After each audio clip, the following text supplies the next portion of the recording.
Este programa é livre para todos os públicos.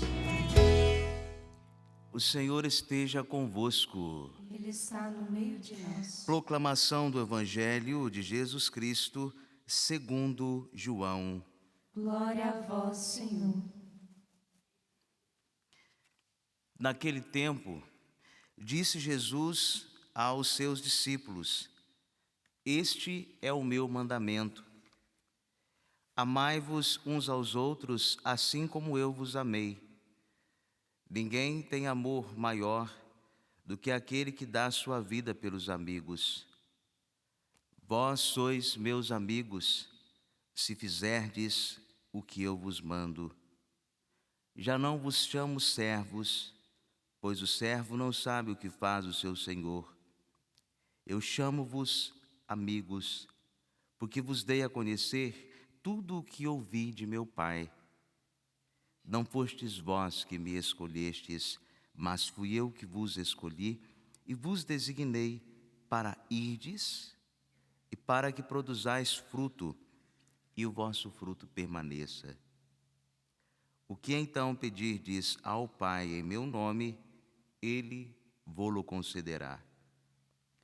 Isto é o que vos ordeno: amai-vos uns aos outros. Palavra da salvação. Glória a vós, Senhor.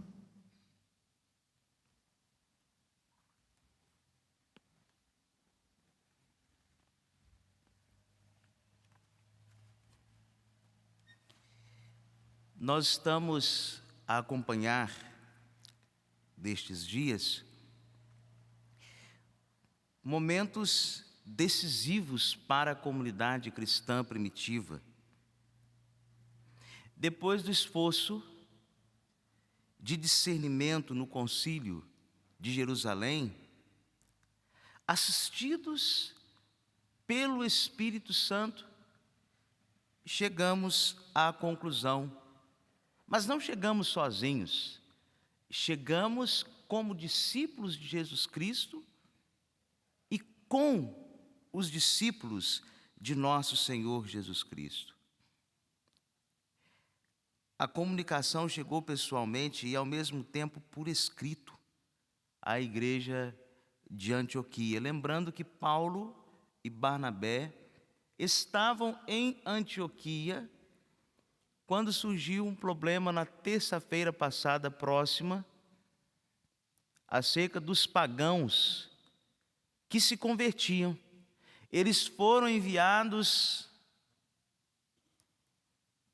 a Jerusalém e agora eles voltam para afirmar a liberdade do Evangelho. E a carta, ela foi enviada a todos e a todas as partes onde existiam convertidos do paganismo. E esta carta, ela tem detalhes essenciais. Vou fazer uma pergunta. Aqueles que são mais vividos, que têm anos a mais de vida, vão se recordar. Há quanto tempo você não envia uma carta?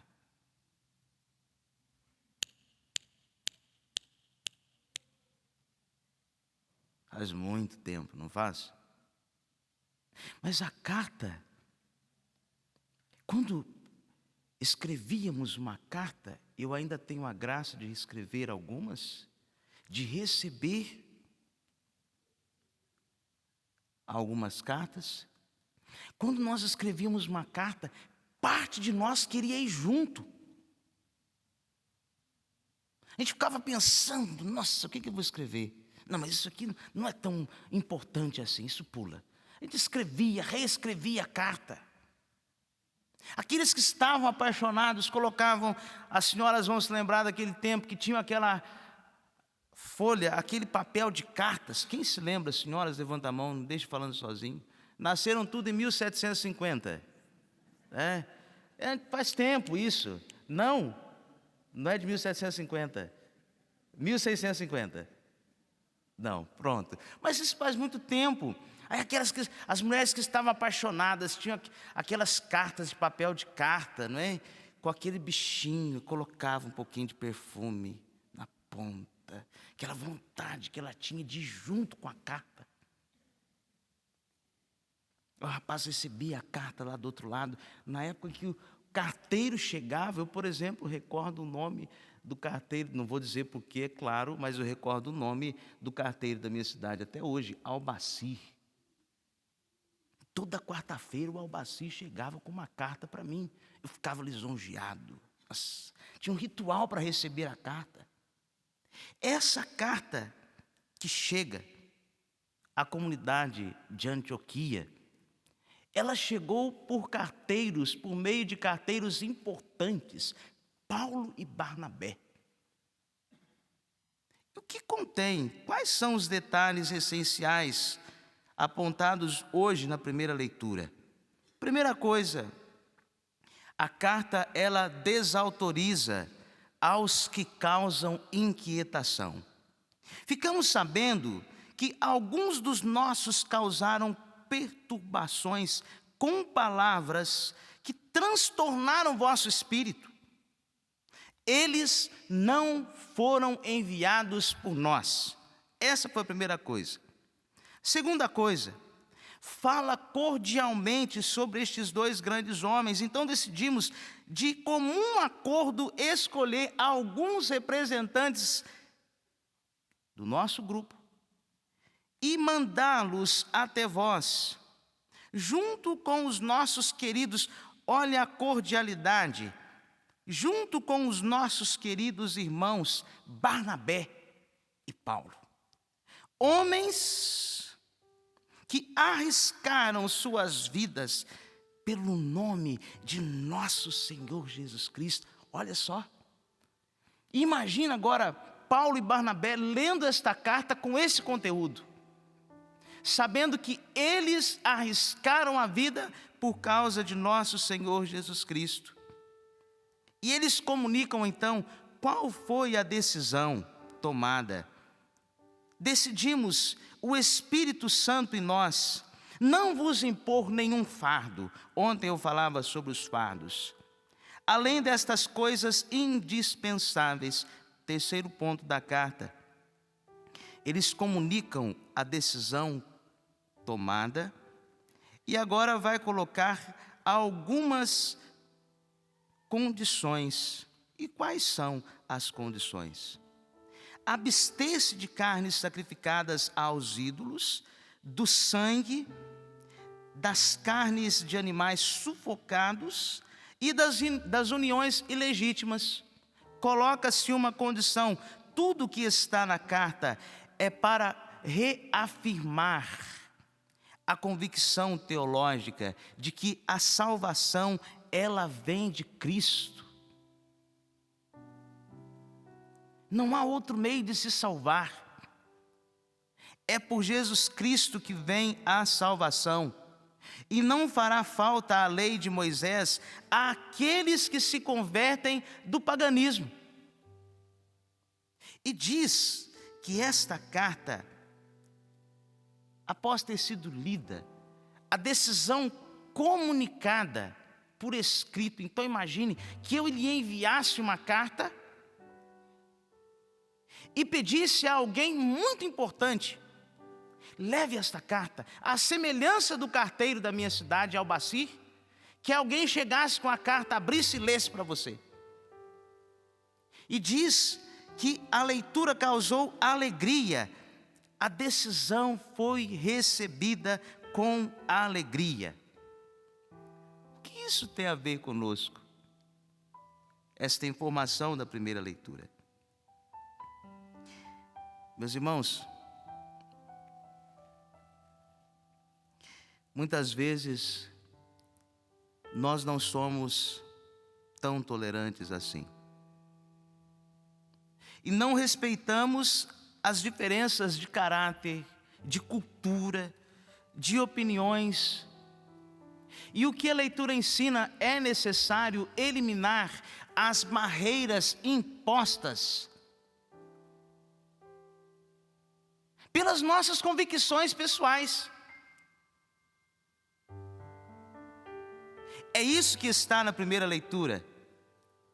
E em todas as nossas decisões, em todas as discussões que nós temos, deveríamos sim fazer triunfar a caridade. É o que os discípulos de Jesus Cristo estão fazendo, triunfar a caridade, tolerando aqueles detalhes periféricos, menos importantes. Quantas vezes nós ficamos apegados aos detalhes periféricos e nos esquecemos de nos centrar nas coisas que são mais importantes? Quantas vezes a esposa, ela fica centrada nos detalhes periféricos do esposo? Mas, por sua vez, quantos momentos o esposo ele fica ali centrado nos detalhes periféricos da esposa? Os pais centrados nos detalhes periféricos dos filhos, os filhos também. Ontem, eu estava num casamento e chegou um senhor à mesa, disse-me assim: padre, o senhor pertence a que paróquia? Aí eu disse que era padre aqui na Canção Nova.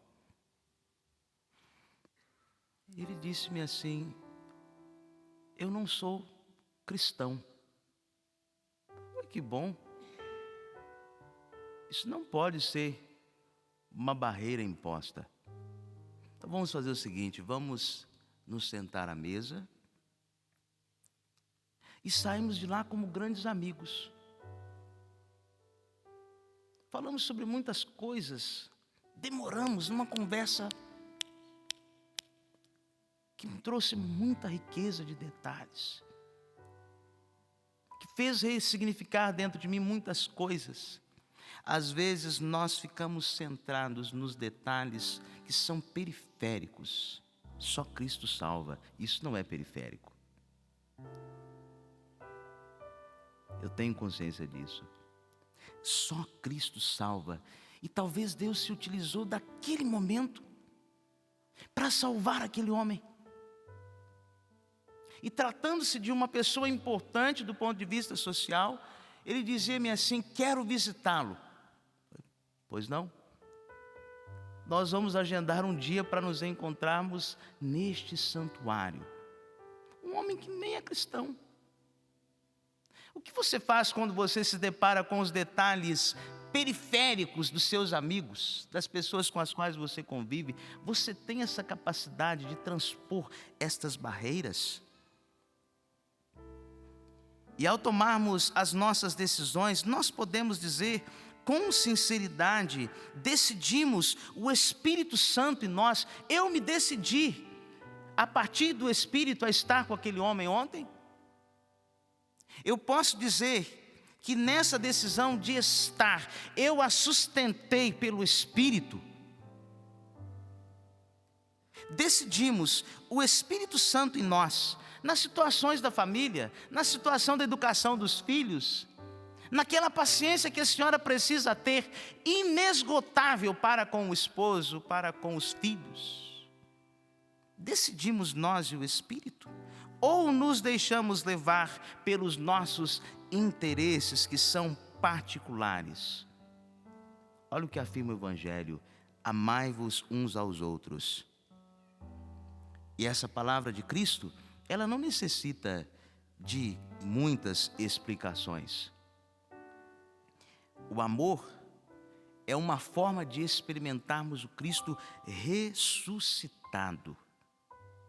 Mas como fazer com que esse amor ele seja visibilizado? Porque às vezes nós amamos e não conseguimos fazer com que o amor ele seja visibilizado. Olha que exemplo simples. Uma mãe hoje de manhã me enviou uma foto dizendo assim: padre, minha filha não conseguiu ir para a escola porque hoje nós estamos no outro país, estamos em greve. E lá tem uma foto minha. A filha começou a fazer oração antes do café da manhã. Ai, esqueci, mãe. A mãe, pensando que ela fosse buscar uma coisa importante, foi lá, buscou uma foto minha e colocou ao lado. Olha que forma concreta de experimentar esse amor de modo ressuscitado. A Páscoa, ela deve sim encontrar em nós esta disposição ao amor fraterno. Qual é a nossa capacidade de amar de modo concreto? Qual é a nossa capacidade de amar de modo sacrificado, à semelhança do Cristo que se entrega, este amor de intimidade gratuito? Exige sim de nós muito esforço e muita renúncia. Hoje eu gostaria de terminar dizendo que Cristo é sim, a partir do Evangelho, o modelo do amor sacrificado. Viver é todo sacrifício feito em seu nome, afirma o músico.